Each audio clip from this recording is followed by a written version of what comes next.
You haven't failed, don't worry. Or at least you weren't supposed to win. What if I told you that the system that we grew up in is doing exactly what it was intended to do? Because over the last 30 years, we've become more productive than ever. Technology has improved. Information's free. Education is more accessible than ever before. It's somehow millions of people feel like they're working harder than ever to just stay in the same place. So what happened? What happened to our beautiful countries, eh? I've got three examples that show you, number one, how the system is meant to keep you where you are, which is the bottom, how you are seen as a bank account to continuously supply these systems, and lastly, how the term the rich get richer isn't actually a term, it's how it's supposed to go for them anyway. So chances are you grew up being told, make sure you get good grades in school. Make sure you get a degree. Make sure you get a nice job, all that good stuff. Well, if you did that, now you're thousands of pounds in debt. And unfortunately for some, maybe more than some, that hasn't gone to plan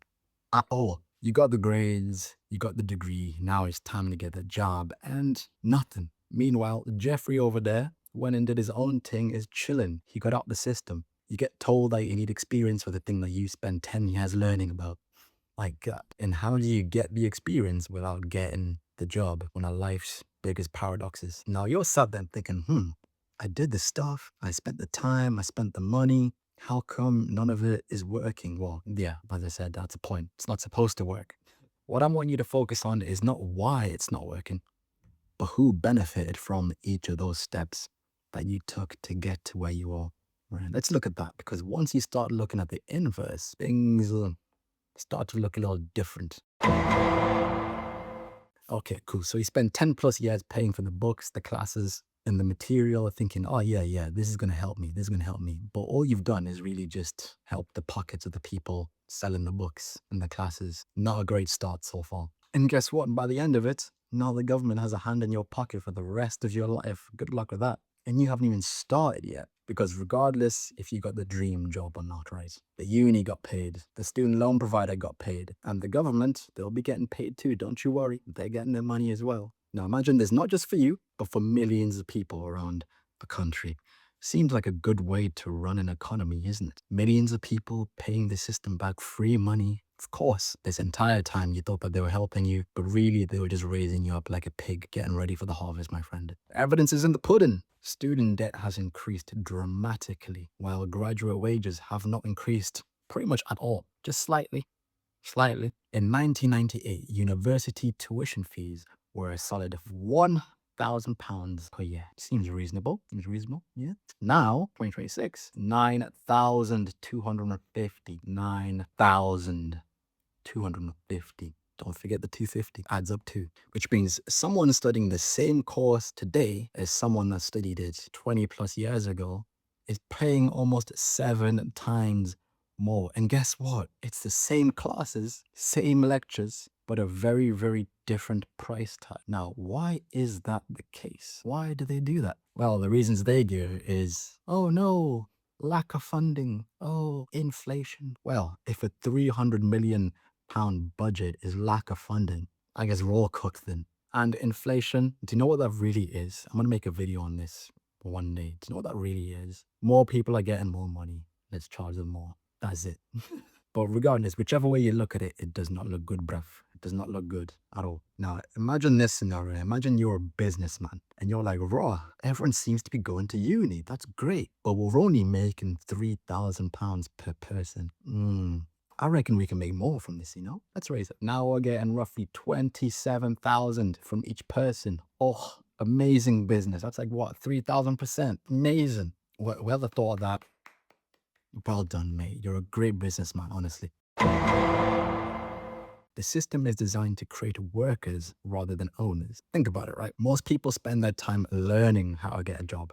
Very few are taught how businesses are built, how investments work, how ownership works, how wealth is created, even how mortgages work. We didn't get taught none of that, bro. You learn just enough so that you can work for the big companies. Because imagine if everyone was taught how to innovate, how to become a businessman, or how to become successful. Well, do you think these big firms and these big companies would stay as big firms and big companies if everybody was just doing their own thing? I don't think so. Because they wouldn't have anyone to build them up. Let's look at Apple. Do you think Apple would be as successful as they are if everyone knew how to make a phone? I reckon someone will make a better phone than Apple. And cheaper as well. 1.1K. It is the same thing, just a different camera.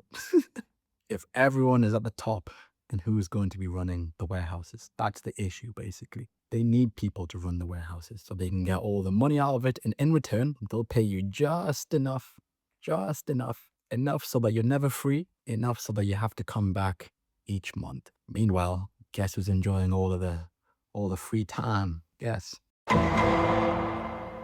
Now, I mentioned before about how they raise you up to be a cash cow. They would tell you to get a big bank account so that you have a nice bank account to continuously pay them. And if you can't, well, get ready for some knocks on the door, G. But this isn't even the worst part. I remember a time where you could walk in the shop, you could purchase something with hard-earned money, and guess what? That thing would now be yours. You have the receipt. No one can ask any questions at all. It's yours. Congratulations.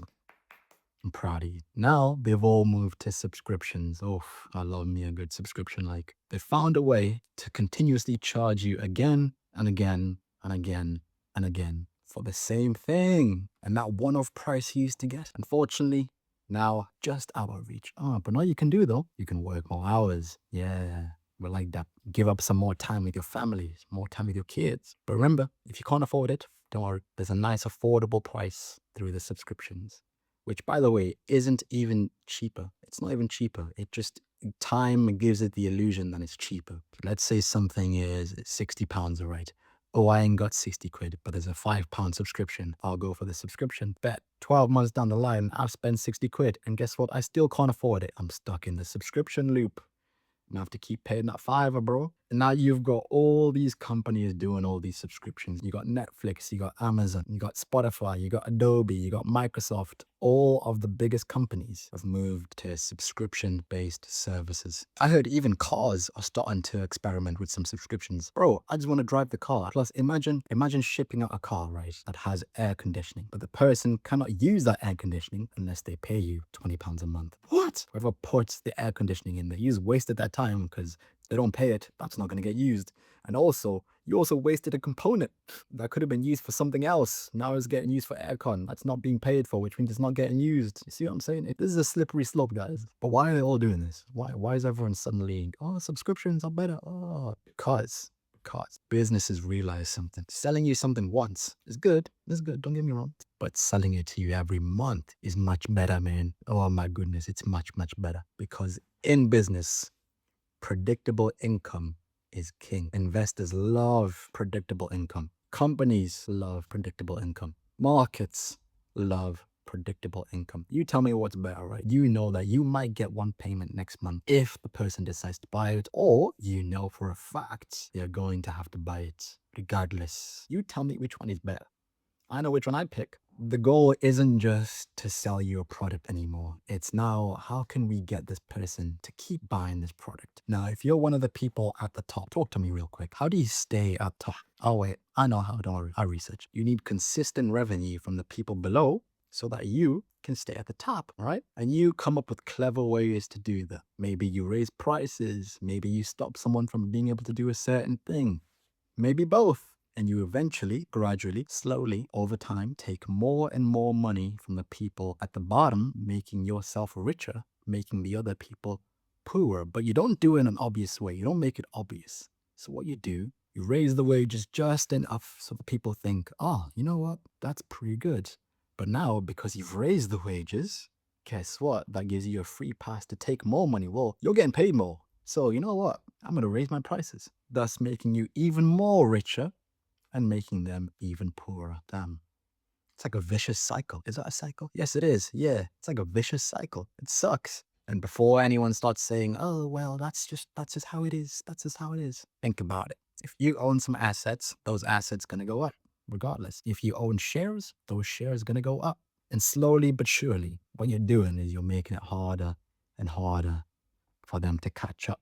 You're making the gap bigger and bigger and bigger. Because if you think about it, right, if you own shares, the shares are going to go up and they're going to keep going up to the point where average Joe over here, you can't afford a share anymore. It's too much. You own assets, those assets are also going to go up. Average Joe again, you can't afford assets. It's too much. rich. If you want a business that generates revenue, well done, my friend. Cool, cool, cool. Now, average Joe, he can't make a business. It's too expensive.